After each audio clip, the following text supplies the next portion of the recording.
Niwaki are an English company with deep ties to Japan. English gardener went off to Japan 25-30 years ago to learn about bonsai and looking after Japanese gardens, married a Japanese lady. They both came back to the UK, and since then they've been supplying some of the Japanese products that are being made in Japan for their gardening industry and being brought across here as well, including things like their pruning shears. Legendary quality. The good news is they also do Japanese saws for us furniture makers, so we've got a range of those saws as well. This is a Japanese pruning saw, and I've been using one of these for years out in the garden. When we get to Japanese saws, the main difference compared with our Western saws is the teeth point backwards and therefore cut on a pull stroke. As when you're pulling, everything's in tension. This also can work quite well for the body rather than the kind of strain that we can have. It's a different kind of motion with that pulling effect. The teeth are also very hard and very, very sharp. You may see the black on them, that's basically impulse or induction hardening. So they aren't to be resharpened, but the blades basically aren't replaceable when they do wear out. So the good thing about this pruning saw is when you finish with it, you can flip that, put him into the handle and put him back into your leather pouch, which is generally on your belt. We've got three main types of Japanese saws, and I'll do my best to pronounce them. The Ryoba, the Dozuki and the Kugihiki. The Ryoba saw is generally used for timber preparation and sort of carpentry and joinery or bigger work. Ryoba means two-sided or double-edged. So this one we have a rip saw on the one side and a crosscut saw on the other. The Ryoba saw's two edges are used for different cuts in the timber. So the coarser rip teeth are used for doing cuts ripping with the grain, perhaps cutting a plank in half widthwise.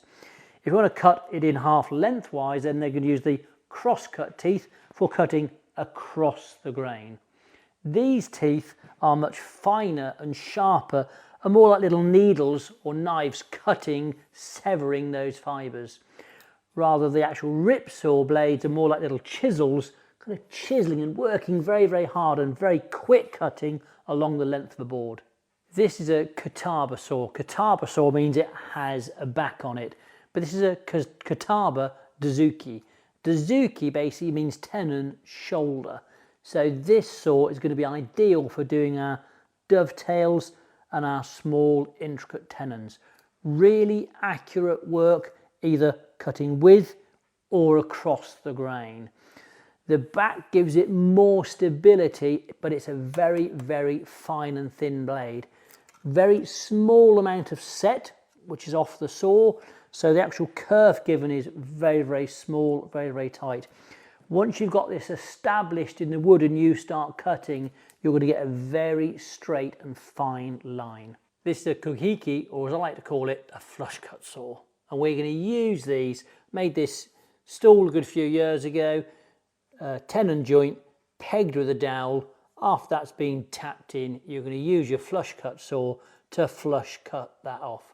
Similar kind of process with this turned mallet that we had. We wedged in here and it was cut off nice and flush before finishing. And another joint here.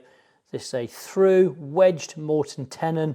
The wedges would have been left over length, and the flush cut saw can cut these off nice and clean. There's no set on the teeth, so therefore it does not mark the surface that you're working to. Again, it's a very, very thin and flexible blade that is using on that pull cut. And also what you can do to protect your surface is actually pull it up and away from the timber so you're not knocking it with the handle or scratching it further back. For more information about Niwaki woodworking saws and their fantastic gardening equipment, check us out on woodworkersworkshop.co.uk and look at us on our social media channels.